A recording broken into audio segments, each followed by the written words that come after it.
नमस्कार साथियों, स्वागत है आप सभी का ई एग्जाम्स के यूट्यूब चैनल पर। आप सब कैसे हैं? आशा करती हूँ अच्छे होंगे।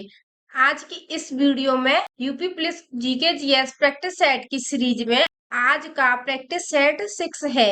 अगर आप इस चैनल पर नए हैं तो चैनल को सब्सक्राइब कर लें और बेल आइकन को प्रेस कर लें ताकि आने वाली वीडियो की नोटिफिकेशन आप सभी को मिल जाए। तो आज की क्लास को शुरू करते हैं, जिसमें आज की क्लास का पहला प्रश्न है, वर्ष 1975 में आपातकाल के समय भारत के राष्ट्रपति कौन थे?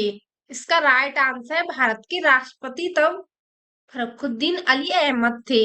इम्पोर्टेंट पॉइंट्स में जानते हैं। वर्ष 1975 में आपातकाल के समय भारत के राष्ट्रपति फखरुद्दीन अली अहमद थे। इन्होंने आंतरिक अशांति के कारण अनुच्छेद 352 के आधार पर देश में आपातकाल अध्यारोपित किया था। यह आपातकाल 26 जून 1975 से जनवरी 1977 तक 21 माह तक जारी रहा। इसमें मूलभूत अधिकारों तथा अभिव्यक्ति की आवाज को दबा दिया गया। अगला प्रश्न देखते हैं, इसमें पूछा गया लेबान की राजधानी कहाँ है? इसका राइट आंसर लेबान की राजधानी बेरूत है। इंपॉर्टेंट पॉइंट्स में जानते हैं। लेबान की राजधानी बेरूत है। यह पश्चिम एशिया का एक अरब देश है। लेबनान भूमध्य सागर, शोरिया, इजराइल तथा साइप्रस से सीमा बनाता है। त्रिपोली लोबिया की राजधानी है। सिडोन लेबान तथा तीसरा बड़ा शहर है। टायर लेबनान का एक जिला मुख्यालय है। अगला प्रश्न देखते हैं, इसमें पूछा गया कजाकिस्तान की मुद्रा निम्न में से कौन सी है? इसका राइट आंसर तेंगे है, तेगे। कजाकिस्तान की आधिकारिक मुद्रा तेगे है। फ्रैंक सन 1999 तक फ्रांस की आधिकारिक मुद्रा थी। लोटी लिसोथो की आधिकारिक मुद्रा है जो वर्ष 1966 से वहां प्रचलन में है। सेकेल इजराइल की आधिकारिक मुद्रा है। अगला प्रश्न देखते हैं, इसमें पूछा गया दक्षिण अमेरिका में निम्न में से कौन सा देश सबसे अधिक आबादी वाला देश है? इसका राइट आंसर है ब्राजील, सबसे अधिक आबादी वाला देश है। इंपॉर्टेंट पॉइंट्स में जानते हैं। दक्षिण अमेरिका में सबसे अधिक आबादी वाला देश ब्राजील है तथा यह विश्व का 5वां सर्वाधिक आबादी वाला देश है। यहाँ की जनसंख्या 21.23 करोड़ है। दक्षिण अमेरिका के अन्य प्रमुख देशों की जनसंख्या जैसे कोलंबिया 4.85 करोड़, अर्जेंटीना को 431 करोड़, पेरू की 3.12 करोड़, बेनिन है 3 करोड़ है, वही चिली की जनसंख्या 18 करोड़ है। अगला प्रश्न देखते हैं, इसमें पूछा गया एशिया के निम्न देशों में से कौन सा देश तेल पेट्रोलियम का सबसे बड़ा उत्पादक देश है? इसका राइट आंसर है सऊदी अरब। अब इस देखते हैं, इसमें पूछा गया निम्न में से कौन सा भारत का सबसे पुराना तेल पेट्रोलियम उत्पादक राज्य है? इसका राइट आंसर है असम। इंपॉर्टेंट पॉइंट्स में जानते हैं। भारत का सबसे पुराना तेल पेट्रोलियम उत्पादक राज्य असम है।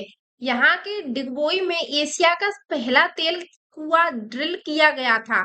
यहाँ 19वीं सदी के अंत में कच्चे तेल की खोज हुई थी। यहाँ पहली रिफाइनरी वर्ष 1901 में स्थापित की गई। भारत की अन्य रिफाइनरी कोच्चि, मंगलोर, पारदीप, पानीपत आदि में स्थित है।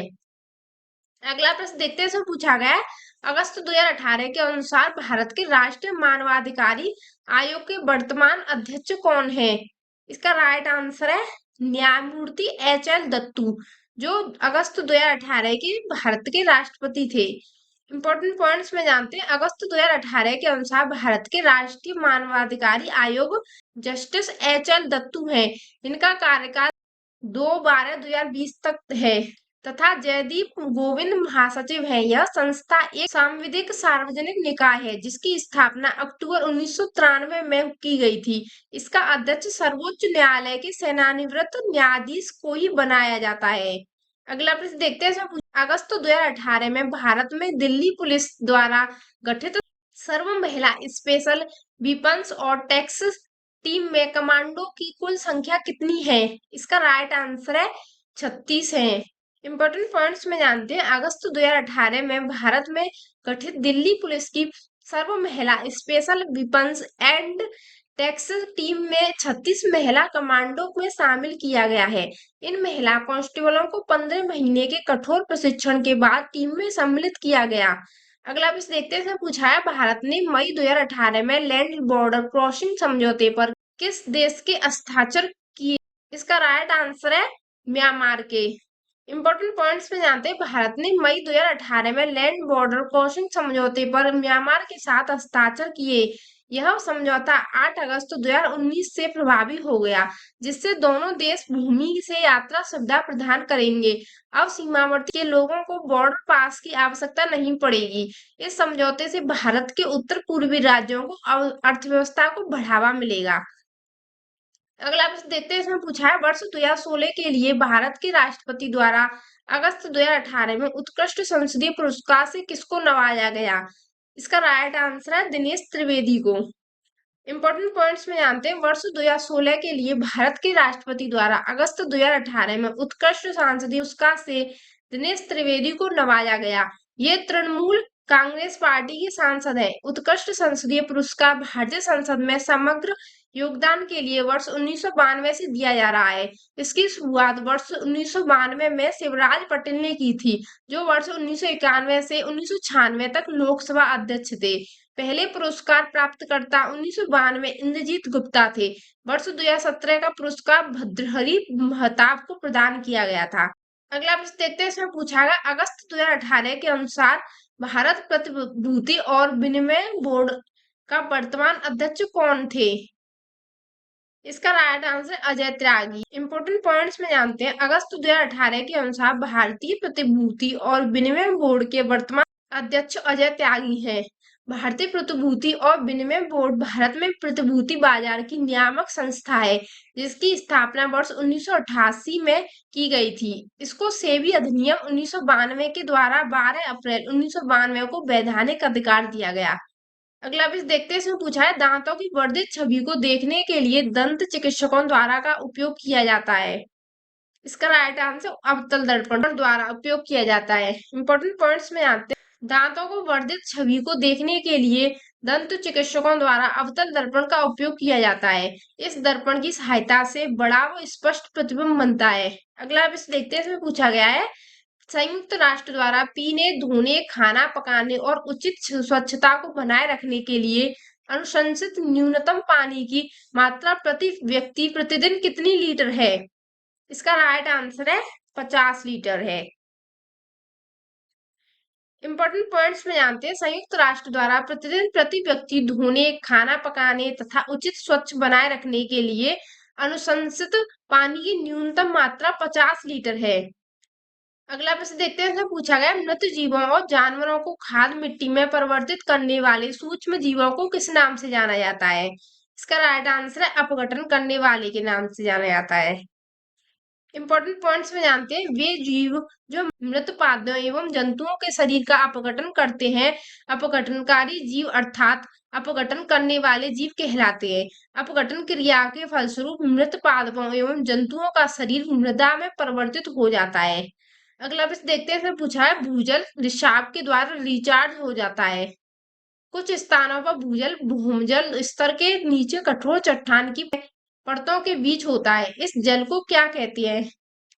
इस जल को अंतर्जलीय कहते हैं।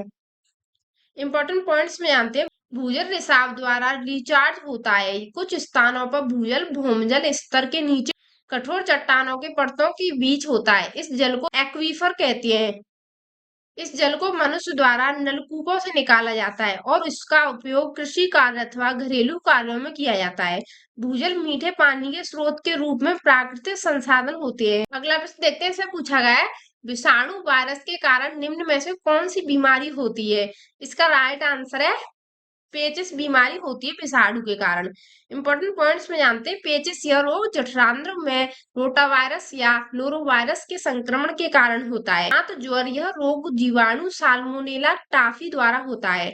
तपेदिक या क्षय रोग यह रोग माइकोबैक्टीरियम ट्यूबरकुलोसिस द्वारा होता है। हैजा इस रोग का रोगकारक जीवाणु विद्वियो कोलरी है।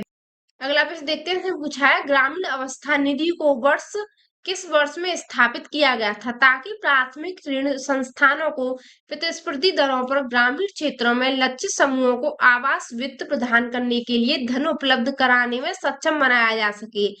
इसका राइट आंसर है 2008 से 2009 में स्थापित किया गया था। इंपॉर्टेंट पॉइंट्स में आते हैं, ग्रामीण आवास निधि को वर्ष 2008 से 9 में स्थापित किया गया था ताकि प्राथमिक ऋण संस्थानों को प्रतिस्पर्धा दरों पर ग्रामीण क्षेत्रों में लक्षित समूहों को आवास वित्त प्रदान करने के लिए धन उपलब्ध कराने में सक्षम बनाया जा सके। इसके तहत बैंकों से ऋण के लिए 10% आवास ऋण का प्रतिपादन किया गया है। अगला प्रश्न देखते से पूछा गया, फ्रैंक डिटल द्वारा निम्न में से किसका आविष्कार किया गया है? इसका राइट आंसर जेट इंजन का आविष्कार किया है फ्रैंक डिटल द्वारा। इंपॉर्टेंट पॉइंट्स में जानते हैं, फ्रैंक द्विदल ने जेट इंजन का आविष्कार किया था। वेट इंजन रॉकेट के सिद्धांत पर कार्य करता है। आधुनिक विमानों में मुख्यतः वेट इंजन का ही उपयोग किया जाता है। इसे एयर ब्रीथिंग इंजन भी कहा जाता है, जिसका शाब्दिक अर्थ है वायु में सांस लेने वाला इंजन। जेट इंजन आसपास की वायु को ही ईंधन के रूप में उपयोग करता है। अगला प्रश्न देखते हैं, पूछा है कश्मीर दी वाजपेयी ईयर्स नामक किताब के लेखक कौन है? इसका राइट आंसर है एस दुत्त, जो कश्मीर दी वाजपेयी ईयर्स के लेखक हैं। इंपॉर्टेंट पॉइंट्स में जानते हैं, कश्मीर दी वाजपेयी ईयर्स नामक किताब के लेखक एस दुलत हैं। यह पुस्तक कश्मीर घाटी के पिछले 25 वर्षों के इतिहास को रेखांकित करती है। दुलत गुप्तचर संस्था के निदेशक रॉ के पूर्व प्रमुख भी रह चुके हैं। वे अटल सरकार के समय कश्मीर के प्रभारी भी थे, इसीलिए वहां को आतंकवादी घटनाओं की समस्या आदि से परिचित है। अगला प्रश्न देखते हैं, पूछा है केंद्रीय जीएसटी कानून को भारत के राष्ट्रपति ने कब सहमति प्रदान की थी? इसका राइट आंसर है 12 अप्रैल 2017 को। इंपॉर्टेंट पॉइंट्स में जानते हैं, केंद्रीय जीएसटी कानून को भारत के राष्ट्रपति ने 12 अप्रैल 2017 को सहमति प्रदान की, जिससे यह देश भर में 1 जुलाई 2017 से लागू हो गई। इस कानून के 4 भाग हैं। केंद्रीय जीएसटी कानून, एकीकृत जीएसटी मुआवजा अधिनियम, केंद्र शासित प्रदेश जीएसटी। अगला प्रश्न देखते हैं, पूछा है सूचना प्रौद्योगिकी अधिनियम 2008 27 अक्टूबर को लागू हुआ। इसका राइट आंसर है 27 अक्टूबर 2009 को लागू हुआ। इंपॉर्टेंट पॉइंट्स में जानते हैं, सूचना प्रौद्योगिकी संशोधन अधिनियम 2008 27 अक्टूबर 2009 को लागू किया गया। इस कानून के द्वारा सूचना प्रौद्योगिकी की ई गवर्नेंस, ई कॉमर्स तथा ई लेन देन जैसी सक्षम सेवाएं, डेटा सुरक्षा, डेटा गोपनीयता, सुरक्षा प्रथाओं और अनुप्रयोगों के कार्यान्वयन को संरक्षित तथा महत्वपूर्ण बनाया गया है। अगला प्रश्न देखते हैं, इसमें पूछा गया है एक जिला एक उत्पाद योजना के अंतर्गत हस्तनिर्मित कागज के उत्पादन के लिए उत्तर प्रदेश के किस जिले को चुना गया है? इसका राइट आंसर है जालौन जिले को चुना गया है। इंपॉर्टेंट पॉइंट्स में जानते हैं, एक जिला एक उत्पाद योजना के अंतर्गत हस्तनिर्मित कागज के उत्पादक के लिए उत्तर प्रदेश के जालौन जिले को चुना गया है। सरकार ने यह योजना राज्य की स्थापना दिवस के अवसर पर 24 जनवरी 2018 को लागू की। इसके अंतर्गत 75 जिलों के लिए अलग उत्पाद का अधिकार महत्व दिया गया है। उसी के अंतर्गत हस्तनिर्मित कागज के लिए जालौन, उरई जिला, बिस्कुट के लिए अमेठी जिला, प्लास्टिक के लिए तोरण, देवरिया जिला, काष्ठ कलाकृति के लिए कुशीनगर आदि का चयन किया गया है। अगला प्रश्न देखते हैं, पूछा गया एशिया खेल 2018 के डबल ट्रैप शूटिंग में रजत पदक विजेता 15 वर्षीय शार्दुल विहान उत्तर प्रदेश के किस जिले से है? इसका राइट आंसर है मेरठ जिले से है। इंपॉर्टेंट पॉइंट्स में जानते हैं, एशिया खेल 2018 के डबल ट्रैप शूटिंग में रजत पदक विजेता 15 वर्षीय शार्दुल विहान उत्तर प्रदेश के मेरठ जिले से है। शार्दुल विहान का जन्म 11 जनवरी 2003 में मेरठ में हुआ। वह 2018 विश्व शॉटगन चैंपियनशिप में चोंगवान में भी डबल ट्रैप सीनियर टीम का हिस्सा है। अगला प्रश्न देखते हैं, इसमें पूछा गया आगरा और अवध के संयुक्त प्रांत, जिन्हें अब उत्तर प्रदेश के नाम से जाना जाता है, ने वर्ष 1921 में अपनी राजधानी को कहां से लखनऊ में स्थानांतरित किया गया था? इसका राइट आंसर देहरादून से लखनऊ में स्थानांतरित किया गया था। इंपॉर्टेंट पॉइंट्स में जानते हैं, आगरा और अवध प्रदेश के नाम से जाना जाता है। 192 रानी को इलाहाबाद से लखनऊ में स्थानांतरित किया। इसके अतिरिक्त वर्ष 1935 में प्रतिभाबाद प्रयागराज से लखनऊ कर दिया गया था। वर्ष 1937 में प्रदेश का नाम संयुक्त तर्क दिया गया तथा 24 जनवरी 1950 को संयुक्त प्रांत का नाम बदलकर उत्तर प्रदेश कर दिया गया। अगला प्रश्न देखते हैं, इसमें पूछा है गौतम बुद्ध की मां देवदाह राज्य के शासक परिवार से थी, जो अब उत्तर प्रदेश के किस जिले में है? इसका राइट आंसर है देवरिया जिले में है। इंपॉर्टेंट पॉइंट्स में जानते हैं। वाल्मीकि का आश्रम ब्रह्मवर्त में था, जो विदुर में है, उत्तर प्रदेश के कानपुर के पश्चिमोत्तर दिशा में है। वर्तमान में वित्र में स्थित ब्रह्मवर्त घाट को पवित्र घाट माना जाता है। पौराणिक कथाओं के अनुसार ब्रह्मा जी ने यहाँ स्नान किया था। इस स्नान से ही रामायण की रचना हुई थी। वाल्मीकि इसी आश्रम में रहते थे। अगला प्रश्न देखते हैं। इसमें पूछा गया 1 जनवरी 1845 को उत्तर प्रदेश ने नामक पहला हिंदी समाचार पत्र निकाला, जिसे गोविंद रघुनाथ ने संपादित किया था। इसका राइट आंसर है बनारस अखबार के नाम से पहला पत्र निकाला था। अब इस देखते हैं। इसमें पूछा है नोबेल पुरस्कार निम्न में से किस क्षेत्र में नहीं दिया जाता है। इसका राइट आंसर है जीव विज्ञान में नोबेल पुरस्कार नहीं दिया जाता है। जीव विज्ञान में नोबेल पुरस्कार नहीं दिया जाता है। इंपॉर्टेंट पॉइंट्स में जानते हैं। नोबेल पुरस्कार जीव विज्ञान के क्षेत्र में नहीं दिया जाता है, जबकि अन्य क्षेत्रों में यथा भौतिक विज्ञान, रसायन विज्ञान, साहित्य में नोबेल पुरस्कार प्रदान किया जाता है। अगला प्रश्न देखते हैं। इसमें पूछा गया जौनपुर के सरकी शासक सुल्तान हुसैन सरकी का एक महान संगीतकार थे और उन्होंने तर्ज पर बड़ा ख्याल विकसित किया था। इसका राइट आंसर है ठुमरी पर। इंपॉर्टेंट पॉइंट्स में जानते हैं। जौनपुर के संगी शासकों को सीखने और वास्तुकला के संरक्षण के लिए जाना जाता है। अंतिम सकी शासक सुल्तान हुसैन शकों ने गंधर्व की उपाधि धारण की और हिंदुस्तानी शास्त्रीय संगीत की शैली ख्याल को ठुमरी के दर्ज पर विकसित किया। इन्होंने कई रागों धुनों की भी रचना की, जिसमें मल्हार, उपमा और गौर उमा आदि प्रमुख हैं। अगला प्रश्न देखते हैं। इसमें पूछा गया भेड़कुंड जहां अर्जुन ने द्रौपदी से शादी करने के लिए मछली को निशाना बनाया था, उत्तर प्रदेश में है। इसका राइट आंसर है सर फर्रुखाबाद में है। इंपॉर्टेंट पॉइंट्स में जानते हैं। भेड़कुंड जहां अर्जुन ने द्रौपदी से शादी करने के लिए मछली को निशाना बनाया था, उत्तर प्रदेश के फर्रुखाबाद में है। इस स्थल को द्रौपदी का जन्म स्थल माना जाता है। यह स्थान कंपिल के नाम से जाना जाता है। यहाँ द्रौपदी कुंड अवस्थित है। यहीं पांचाल नरेश ने स्वयंवर की घोषणा की, जहां अर्जुन सहित 5 पांडव उपस्थित हुए थे तथा यहीं पर अर्जुन से द्रौपदी का स्वयंवर हुआ था। अगला प्रश्न देखते हैं। इसमें पूछा गया उस ब्रिटिश गवर्नर जनरल का नाम बताएं जिन्होंने भारत में रेलवे का शुभारंभ किया था।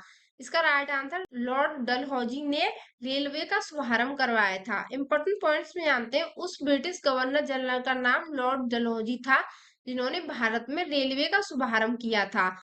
गवर्नर जनरल लॉर्ड डलहौजी का कार्यकाल 1848 से 1856 ईस्वी तक था।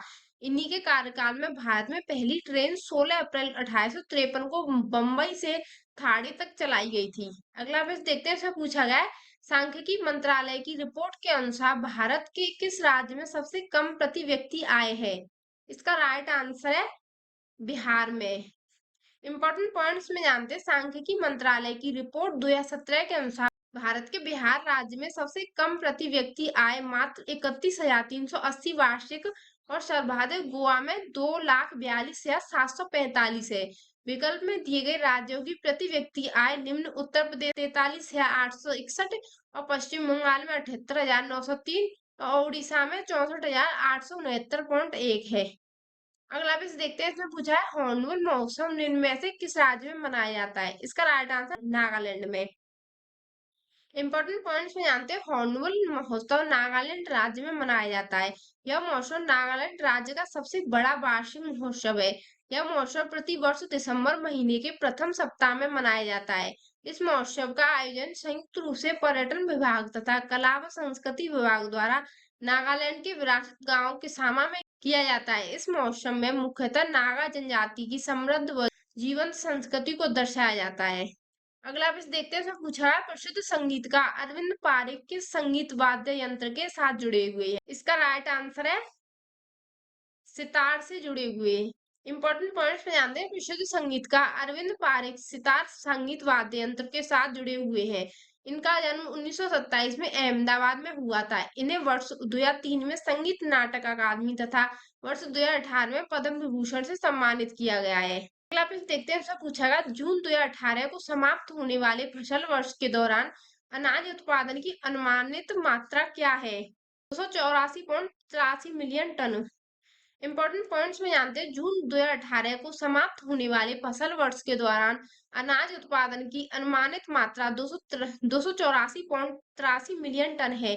इसमें चावल का उत्पादन 115.63 मिलियन टन पाया गया है। वहीं गेहूं की उत्पादन मात्रा 101 मिलियन टन पाई गई है। अगला प्रश्न देखते हैं, इसमें पूछा गया S&P BSE सेंसेक्स या सेंसिटिव इंडेक्स जिस पर आधारित है उस बास्केट में स्टॉक है, वो है 30 बास्केट में स्टॉक है। इंपॉर्टेंट पॉइंट्स में आते हैं, S&P BSE इंडेक्स या सेंसिटिव इंडेक्स जिस पर आधारित है उस बास्केट में 30 स्टॉक है। इस इंडेक्स की स्थापना वर्ष 1986 में हुई। इसका आधार वर्ष 1978 से 79 तथा आधार मूल्य 100 है। सूचकांक राष्ट्रीय और अंतर्राष्ट्रीय दोनों मार्केट में प्रकाशित होते हैं। अगला प्रश्न देखते हैं, इसमें पूछा है भारतीय संविधान का अनुच्छेद 20 किससे संबंधित है? इसका राइट आंसर है दो सिद्धि के संदर्भ में संरक्षण से संबंधित है। इंपॉर्टेंट पॉइंट्स में आते हैं, भारतीय संविधान का अनुच्छेद 20 दो सिद्धि के संबंध में संरक्षण से संबंधित है। यह अनुच्छेद मौलिक अधिकारों के स्तंभों में से एक है, क्योंकि इसे आपातकाल अवधि में भी निलंबित नहीं किया जा सकता है, जबकि किसी व्यक्ति के साथ साथ निगमों पर अपराधों का आरोप लगाया जाता है। अगला प्रश्न देखते हैं, तो पूछा है भारतीय संविधान का अनुच्छेद 21 से राज्य को से 14 वर्ष की आयु के सभी बच्चों को निशुल्क और अनिवार्य शिक्षा प्रदान करता है। इसका राइट आंसर 6 से 14 वर्ष की आयु वाले बच्चों को। इंपॉर्टेंट पॉइंट्स में आते हैं, भारतीय संविधान का अनुच्छेद 21 से राज्य को 6 से 14 वर्ष तक के बच्चों को निशुल्क और अनिवार्य शिक्षा प्रदान करता है। इसके लिए आरटीई अधिनियम 2009 बच्चों को अनिवार्य शिक्षा प्रदान करने के लिए बनाया गया कानून है। अगला प्रश्न देखते हैं, इसमें पूछा गया है मुगल बादशाह अकबर की मृत्यु निम्नलिखित में से किस वर्ष में हुई थी? इसका राइट आंसर है 1605 ईस्वी में मुगल बादशाह अकबर की मृत्यु हुई थी। इंपॉर्टेंट पॉइंट्स में जानते हैं, अकबर का जन्म 15 अक्टूबर 1542 ईस्वी में अमरकोट में हुआ था। बचपन का नाम जलाल था। इसका राज्याभिषेक 1556 ईस्वी में पंजाब के कालानौर नामक स्थान पर हुआ।